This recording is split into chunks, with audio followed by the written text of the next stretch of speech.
Welcome to You Are Not a Frog, the podcast for GPs, doctors and other professionals in high-stress jobs.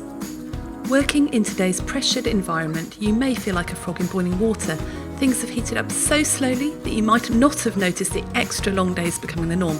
You've got used to feeling constantly busy and often one crisis away from not coping.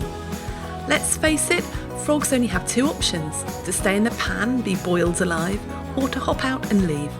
But you are not a frog, and that's where this podcast comes in. You can do more than just hop out or burn out. There are simple changes that you can make which will make a huge difference to your stress levels and help you enjoy life again. I'm your host, Dr. Rachel Morris, GP, turned executive coach, speaker, specialist in workplace resilience and creator of the Shapes Toolkit training programme. In the podcast, I'll be chatting with friends, colleagues and experts, all who have an interesting take on this stuff, so that together we can take back control and thrive. If you want more resources, including CPD reflection forms for the podcast, then make sure you've signed up to the You Are Not a Frog Collective, and please share these podcasts with anyone who needs them. On with the episode. So hello and welcome to another episode of the podcast, and this time again I'm joined by Dr. Caroline Walker for another episode of our Supporting Doctors series. And in fact this time we're calling it Supporting Doctors and Other Frontline Professionals in High Stress Jobs, because we found that we've had loads of brilliant feedback about the other episodes, and they've been really helpful to people not just in healthcare, but actually there's so many other places that are having to deal with huge amounts of change, dealing with customers, clients, people in distress, and they found all these podcasts really helpful too. So this is we're going to be talking about doctors, but actually I think you're going to find there's a lot of stuff that's very applicable to other high stress professions as well. So first of all, let's introduce ourselves. Caroline, do you want to introduce yourself? Yes, hi everybody, I'm Dr. Caroline Walker. I'm an NHS-based psychiatrist and therapist, and I specialise in the well-being of doctors and other high-stress professionals. Great. And I'm Dr. Rachel Morris. I'm a GP turned executive and team coach. I specialise in resilience in the workplace. I'm host of the You Are Not a Frog podcast, and I also run a training course called the Shapes Toolkit for doctors and other healthcare professionals and other professionals in high stress organisations. So that's us. So it's good to be back chatting, Caroline. How have you been? You know, I've been okay, actually. I think like many people, I've had a little bit of a nice breather and a lull over the end of the summer.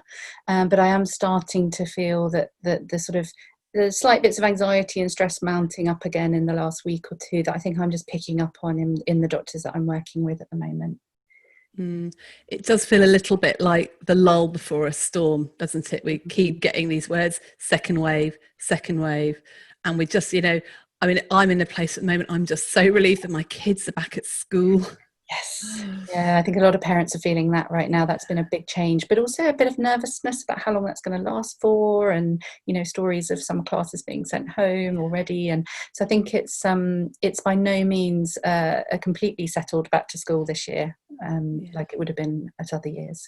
No, exactly. They were so desperate to get back as well, but we don't know how long they're going to be there. We don't know, what's going to be happening. So there's that uncertainty. So in this podcast, we thought we'd talk a little bit about what on earth has just happened over the last 6 months, just a bit of reflection and just try and unpick that a bit, but also looking forwards. Actually, we are facing a lot of anxiety.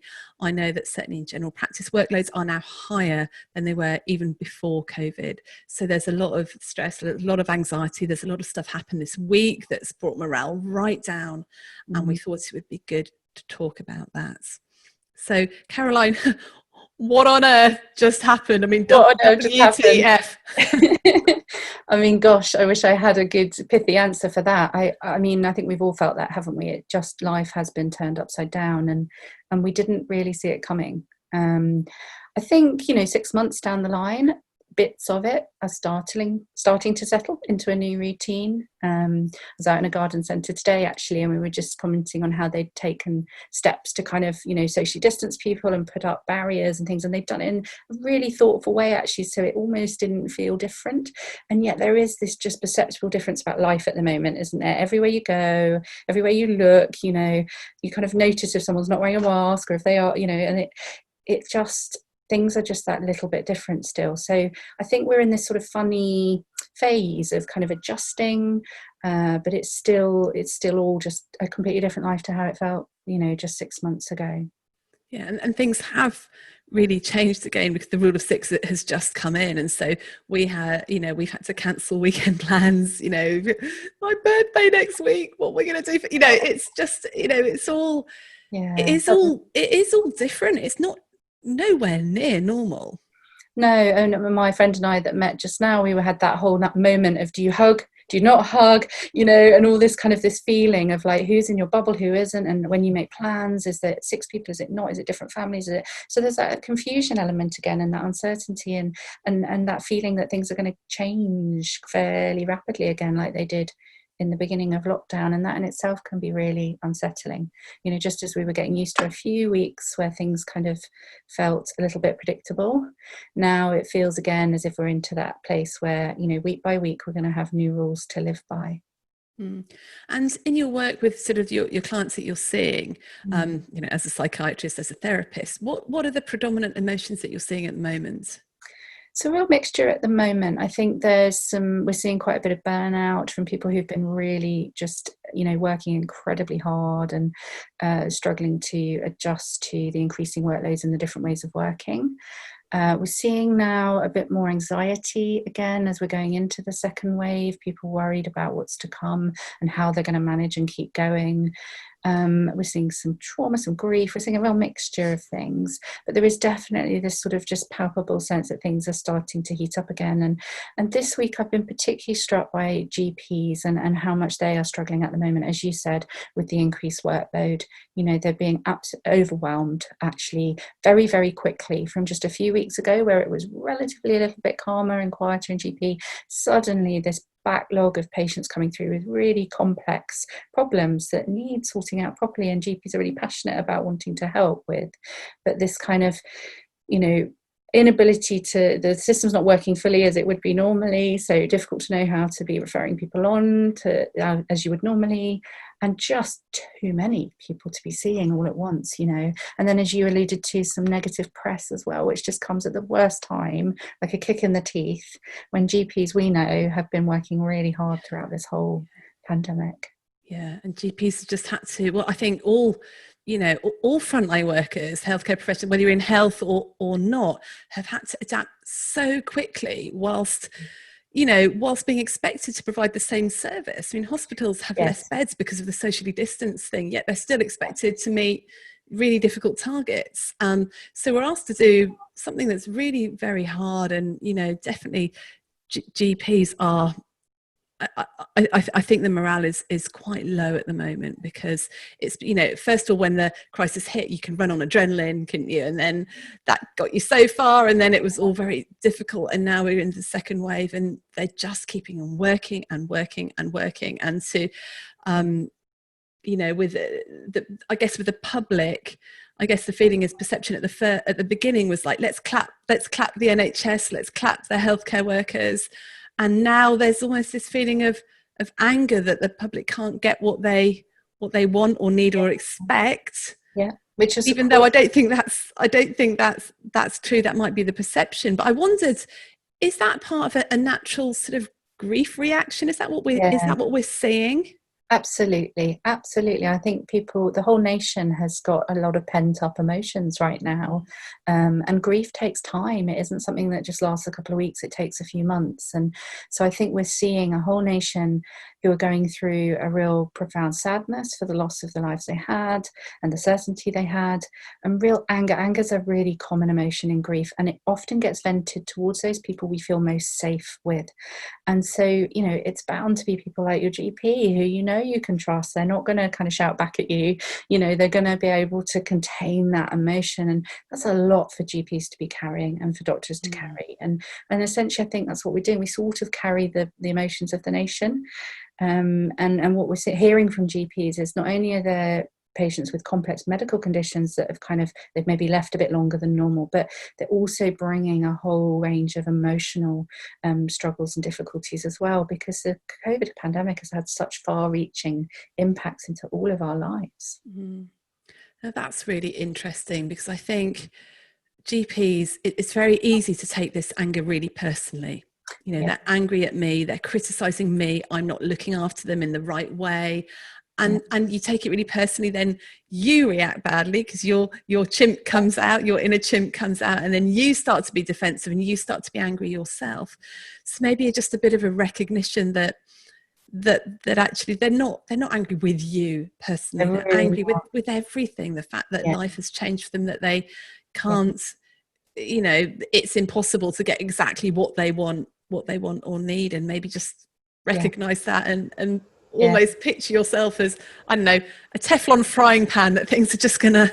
Yeah, well, it's interesting you should use that. You talked about a chimp and a monkey, but there's a metaphor within GP practice that's often talked about called the naughty monkey. And it's this idea that as a patient comes into you with whatever troubles they've got, it's like they're carrying this naughty monkey and they kind of hand it to you for a few minutes because they're sick of carrying it and it's so difficult and naughty. And then you as a GP kind of hold it for them for a little bit and try and sort of calm it down a little bit. And the important thing is that you always give it back to that patient, because actually it's their monkey. It's not yours. And if you take on everybody's monkeys throughout the day, you end up with 15 naughty monkeys climbing all over you. You're going to be pretty broken by the end of the day. So, I think it's something about just recognizing, like you say, this isn't personal. Often it's not personal. It may feel personal, but that doesn't mean it is personal. That people are often angry when they're hurt, when they're in pain, when they're scared. Yeah. And actually, if we can see somebody who's angry as somebody who's scared, or somebody who's in pain, then it evokes more compassion with us, and we can feel like we can help them more rather than get defensive. I think GPs and doctors in particular are very prone to what I call ORS, which is overactive responsibility syndrome. Yes. So they feel very responsible for everything, for the running of their hospitals, departments, practices, and for their patients.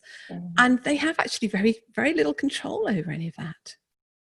Yeah, absolutely. And I think it's something inherent to us as people, the kind of people that are drawn into healthcare, caring for others. But it's also reinforced as we go through medical school and through our training. And there is a certain responsibility that comes with the job, isn't there? I mean, we kind of have to take a certain level of responsibility for helping people with their healthcare problems. But I think we have to just be a little bit mindful about when that boundary is being crossed a bit too much, and when we're taking responsibility for everything, for how they're feeling. And actually, those aren't our feelings. They belong to that person. I think if we can be alongside them and allow a safe space for them to put that naughty monkey down for a bit, then that's all we have to do. I love that analogy of giving that naughty monkey I wish back. I could tell you where it came from, but I've yet to find it. So if anybody out there knows, please let me know. It's a GP thing. It's definitely come from GPs, because I've heard it from a few GPs. But I've never heard it before, but it really makes sense, because we so quickly feel that naughty monkey is our responsibility, and if we can't soothe the monkey or help it, it's our fault. But there's a lot of stuff that genuinely. The other metaphor I find really helpful is the heavy rucksack, because sometimes emotions feel like naughty monkeys. They feel like they're kind of all over you, and it's like, oh, and other times they just feel like this weight.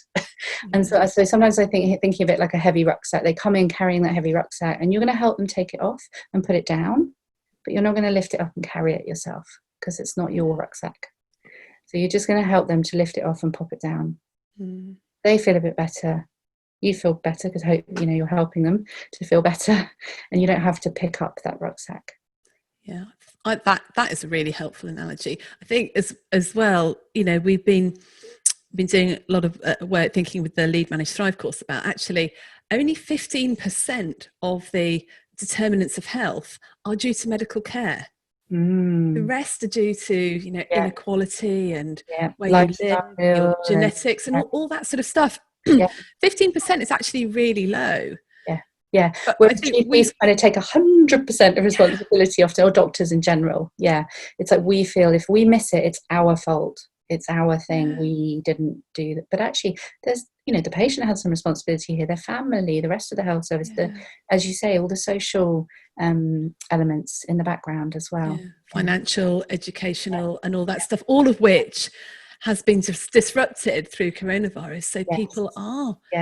Mental health is suffering and things are getting worse for people, but still that 15%, it still stands. And I think your doctor is a place that people feel they can come. As I say, it's safe. They feel it's safe to come and unburden themselves. And I think most GPs would not want to change that in a sense, because I think we do really appreciate that in normal day-to-day life, in our job, we find that really rewarding, that patients trust us, that they feel they can tell us anything, that we can help. Even if we can't help them directly, we can signpost them to other help, the problem is when that becomes too overwhelming and there's too much of it. And so, GPs who were seeing 100 patients a day last week now seeing 170 a day. It's like you just can't carry that level of burden and flexibly enough to not let it kind of get to you. So if you are a doctor out there and you're struggling at the moment, or another high stress professional that's struggling due to workload and burden and the level of emotional intensity,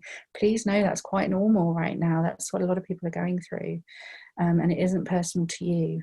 And we're going to talk about a few things that you can do to help yourself today. Yeah. So I think it'd be good to talk about that now. The one thing as you're talking, I'm thinking about the zone of power, because it's one of the shapes that I teach in my course. If you imagine a sort of a big blank screen, that's the whole of your life. And then actually just a small circle in the middle, that's the stuff that you have control over. And if you think about your patient coming to see you, well, you only have control over very small, you don't have control over where they're living and who they're living with and what they eat, what they choose, how much exercise they do, anything like that. You have control over what you say to them and, how you examine them, and you have control over the questions you ask, and you have probably control over what medicines you prescribe, but you don't have control over whether they then go off and take the medicines. Yeah. So, and likewise, if you're thinking of the zone of power in terms of what's going on with COVID and your practices and your families, we have no control, by and large, about how it's spreading, apart from taking personal responsibility for wearing face masks and following the rules and social distancing, all of that. But we don't have control over government policy, how they're organising the testing, what our CCG are doing, what the local hospitals are. We have no control over anything. We don't have no control over how our neighbours are behaving or what the schools are doing. And that's really stressful if we're focusing on that. Yeah, absolutely. When we focus on the things we can't control, we feel scared, overwhelmed, powerless. When we focus on the things we can do something about, we feel calmer, we feel more empowered, and we can think more clearly. It's really, really important. So what do you reckon are the things that at the moment we can do something about? I recommend just keeping it really simple. Like, keep it in the day. What can you do today? What can you do right now? Like, can I take a 5-minute walk outside and get the sun on my face? Can I drink some water? Can I take a break between my meetings? Can I actually not take on that naughty monkey that person's just tried to give me? Can I just leave it here on the floor between us? So it's those moment to moment basic things. I think you cannot go wrong by just looking at your basic self-care at times like this, because if we get caught up in the drama of it all and the trying to fix things and we neglect those basic things, we're going to struggle. We're going to be more tired, we're going to be dehydrated, we're going to get more headaches, we're going to be not sleeping as well, we're going to be not thinking as clearly. All of it goes, so go back to basics, I would say, and just control what you can control with yourself, your body. Drinking water, regular meals, regular rest, activity, exercise, time with people you enjoy spending time with, that sort of thing. Yeah, so those well-being factors that we're constantly harping on about, really, really important. And I think the problem is, we're going to put up a challenge here, and this is the challenge I'm always getting from people, is that great, we know what to do for well-being. Most of us know, and we tell our patients what to do, right? But we don't have the time to do it.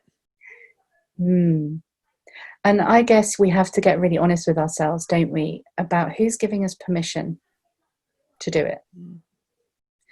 Because if I think, oh, I'm too busy, I can't stop and have a drink of water, then I'm not going to stop and have a drink of water. But if I actually sit there and go, well, hang on a minute, who gets to decide actually if I get to stay well hydrated or not? Well, actually I do. And actually, I think there's something here about giving ourselves permission to put ourselves first, which we really struggle to do as healthcare professionals and as people in positions of power in high stress jobs. We really struggle to put ourselves first, but we have to, because if we don't, everything else crumbles. You know, it's like that old oxygen mask metaphor from the plane, isn't it? If you have to put your oxygen mask on first, because if you don't, you can't help the person next to you get theirs on. You'll have passed out. So we have to give ourselves permission, and it has to come from within us, because, you know, nobody else is going to give us that permission to do that. Yeah, absolutely.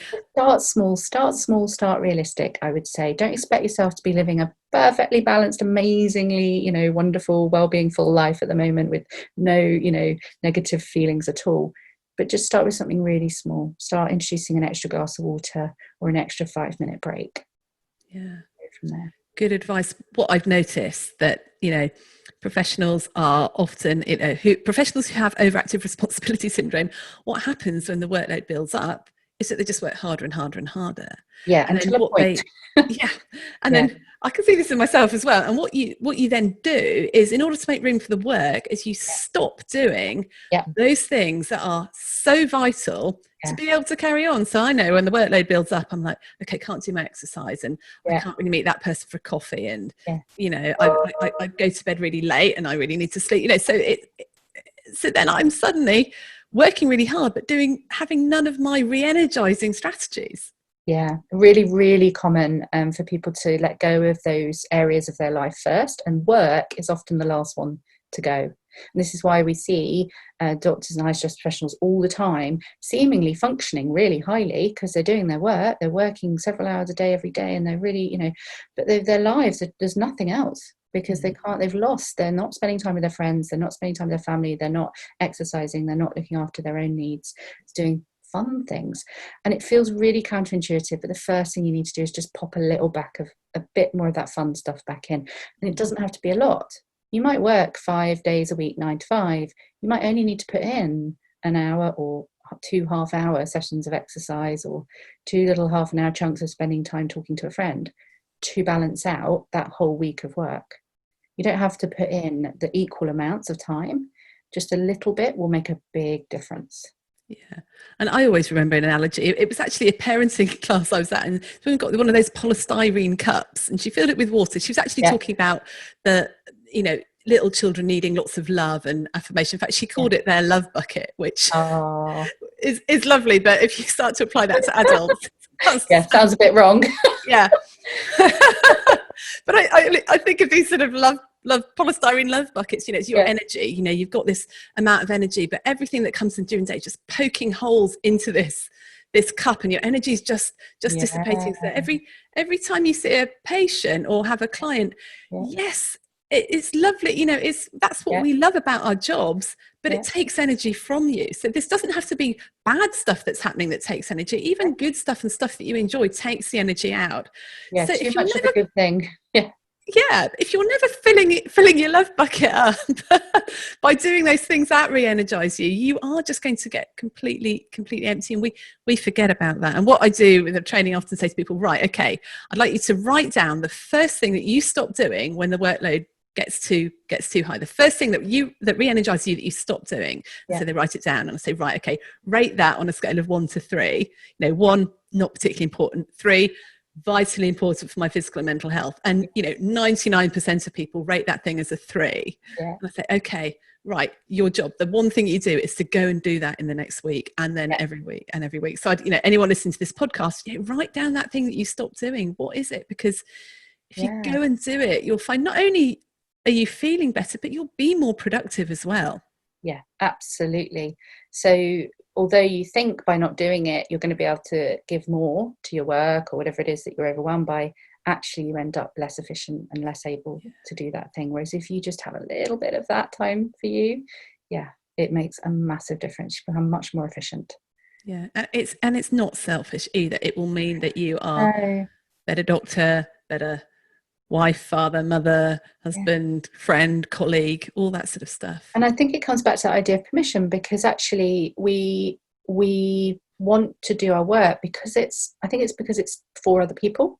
And we find it very, very hard to say, well, I'm going to do this one thing that is just for me.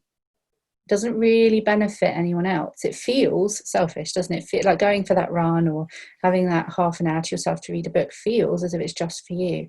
But actually, it really is for everyone else in your life as well, because they all really, really benefit when you're rested and, you know, more efficient and up to speed and able to cope more. So yeah, well, I guess if you've got a footballer, I haven't really thought this analogy through, so it might completely fall down. that's all right. I love an off-the-cuff metaphor. Here we are, professional footballer, right, being paid lots of money. How would you feel if he didn't go and, or she, female professional footballers, go the women, didn't get hydrated properly, didn't feed themselves properly, didn't train, didn't rest properly? If you're supporting that team and your team is paying them a lot of money to do it, then you actually, that's part of their job, looking after themselves. So if you're a doctor or someone who's actually really using their brain and needing to perform at the highest and not make mistakes, you're paying that person, or this, you know, that person, you're being paid to keep yourself functioning and to work as well as possible. It's part of the Hippocratic Oath now as well. Just a few years ago, they changed it to include a duty to look after our own well-being. It's so vital. And I think what's happening at the moment is the equivalent of a footballer being asked, instead of doing a 90-minute match, we want you to play for 3 hours without stopping for a break in the middle. I mean, I think they would have something to say about that, wouldn't they? They'd be like, well, no.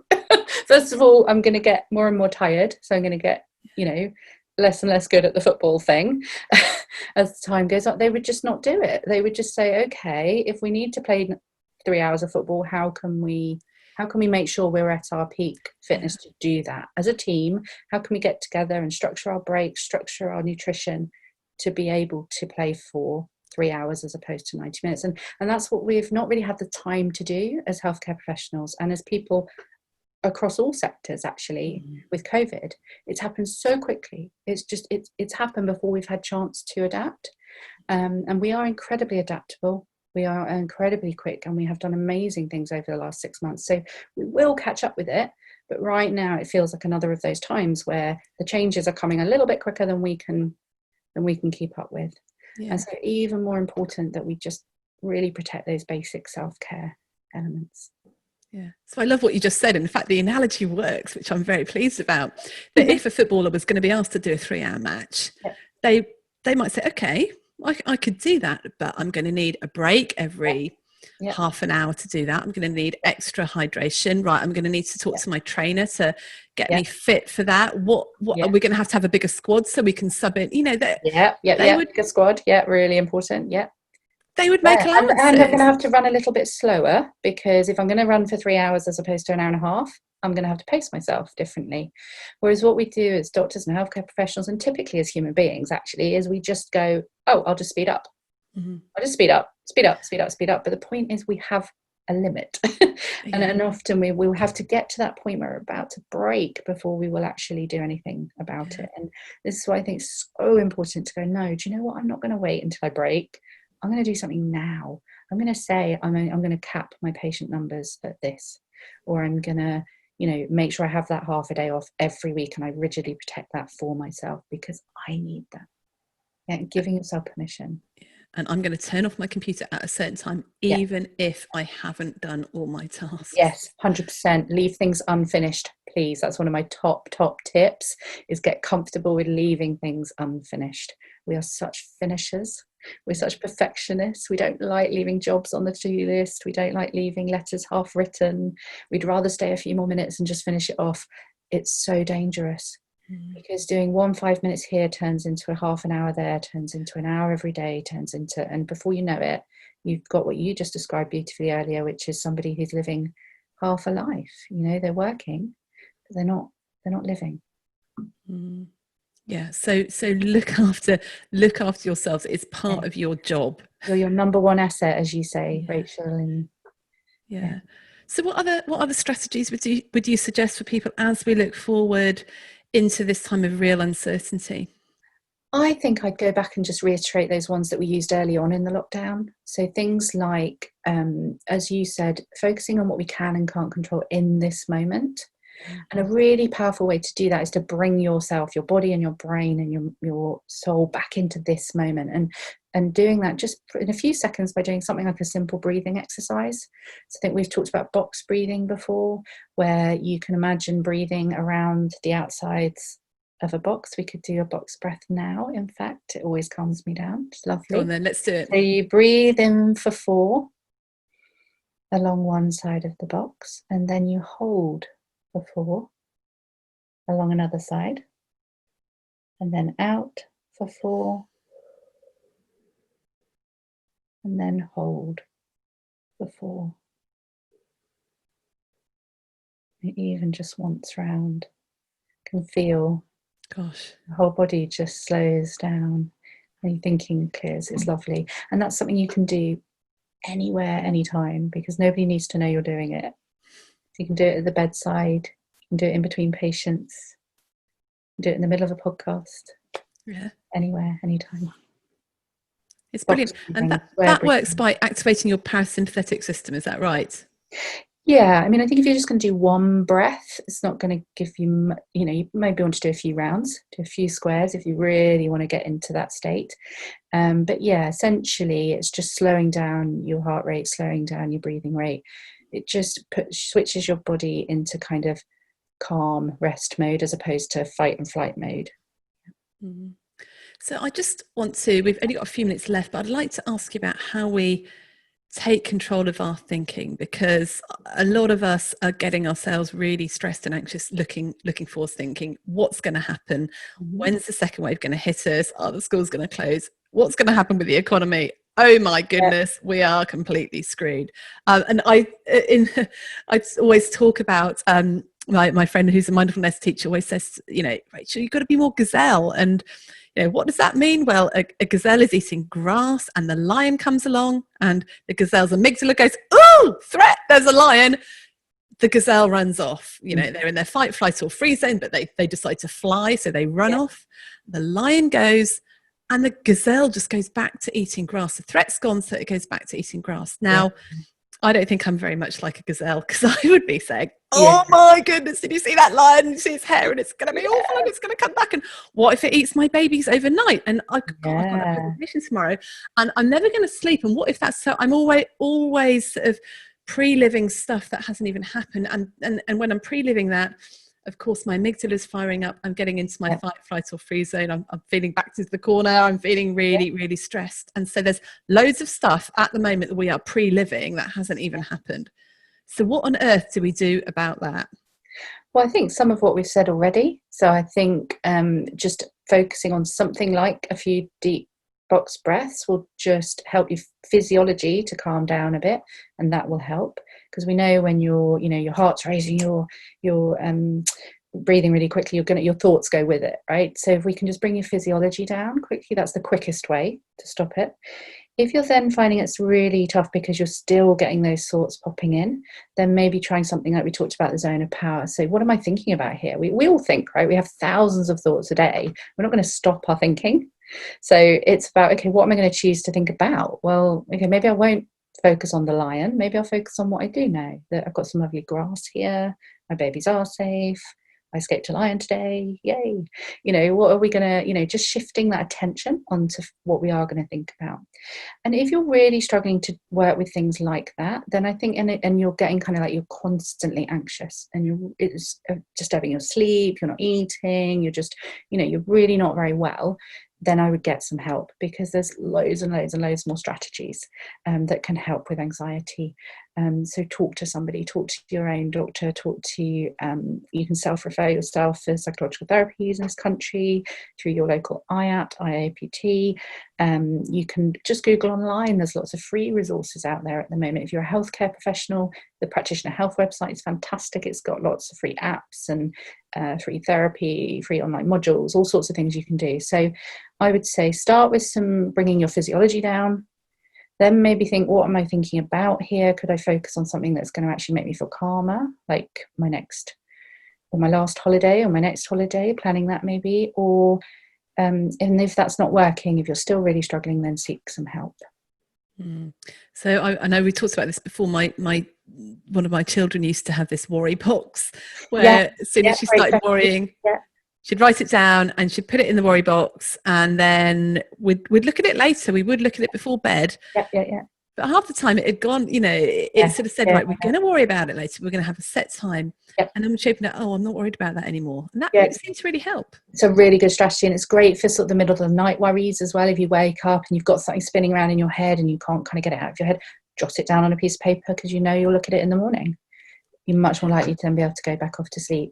Worry box, worry time, just setting aside a time. Let's say, okay, at between 7:30 and 8 tonight, I'm going to worry about those things. And every time a worry pops into your head throughout the day, you just pop it in your worry time in your worry box. You might jot it in your notes on your phone or something like that. And like you say, most of it will have gone by the time you get to that worry time, and you may not be worried at all, in which case, great. You're not worried. And if not, you can have a good old worry, because some worries are really important. Some worries are actually problems that we need to solve. Right? And so I think there's it's helpful to think about that as well. Is this a real worry, like a real right now problem that I need to solve, or is this kind of just an imaginary worry that I'm making up? So a lion coming at you about to eat you, real worry. Worrying about whether a lion's going to eat you tomorrow is an imaginary worry. So just kind of trying to work out which is it. And there's a really good book called The Happiness Trap by Russ, which is based on acceptance and commitment therapy, which I found really helpful, because it's this real imaginary worry. If it's a real worry, then rather than worrying about it, you commit to an action. You commit to actually doing something about it. And then if it's something that you're just ruminating on, well, actually you can choose whether you're going to, he calls it fusing with the thoughts. And that was really helpful for me whenever difficult thoughts popped in. And there were 3 things you can say. First of all, I'm thinking this. Or then you can say, I'm having the thought that this. Or even more detached, I notice that I'm having the thought that that person is being really difficult. And once I started to get to that, I noticed I'm having the thought. It's like, right, I'm just going to not carry on. I'm not going to fuse with that. I've had the thought. That's fine. I'm just going to think about something else. I'm not going to fuse with it. So it's choosing whether I need to fuse with it and make that thought mine and keep hold of it or not. Because thoughts are not facts. Thoughts are just thoughts.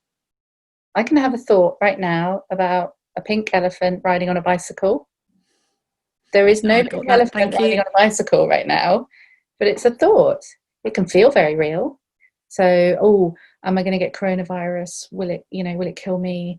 Are my family going to be okay? It can feel really real, but they're just thoughts, not real. Gosh, so a few things there. Stay in your zone of power. Make sure you put on your own oxygen mask first, and make sure you are permission to take a little bit of time for you. No matter how busy things are getting, it's even more important that you do that little bit of something for you. Do some grounding exercises, stay in the present moment, ask yourself, what is it I need now? And if you're struggling to get out of this at all, then get some help. There's so much help out there. We don't need to do it on our own. And I think that's my number one tip for the next few months is let's stay connected in this. Let's stay together in this, because we're not going through this alone. I am not the only doctor that's carrying this burden at the moment. You're not the only doctor. I'm, whoever you are, you're not the only person that's carrying what's going on right now. We can carry this together. Deal with all these naughty monkeys together. They're not ours to hold on. Give your naughty monkey to someone else for a bit. And even if you don't feel ready to seek professional help, reach out to your mates. Absolutely. We are still able to go for a drink with people in a socially distanced way, and that is just really important. Get things off your chest.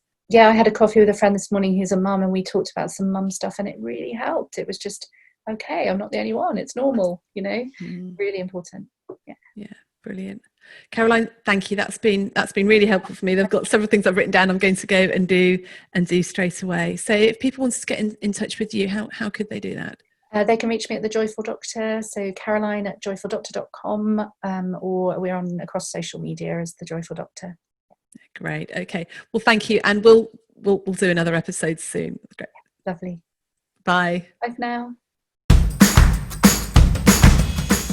Thanks for listening. If you've enjoyed this episode, then please share it with your friends and colleagues. Please subscribe to my You Are Not a Frog email list and subscribe to the podcast. And if you have enjoyed it, then please leave me a rating wherever you listen to your podcasts. So keep well, everyone. You're doing a great job. You got this.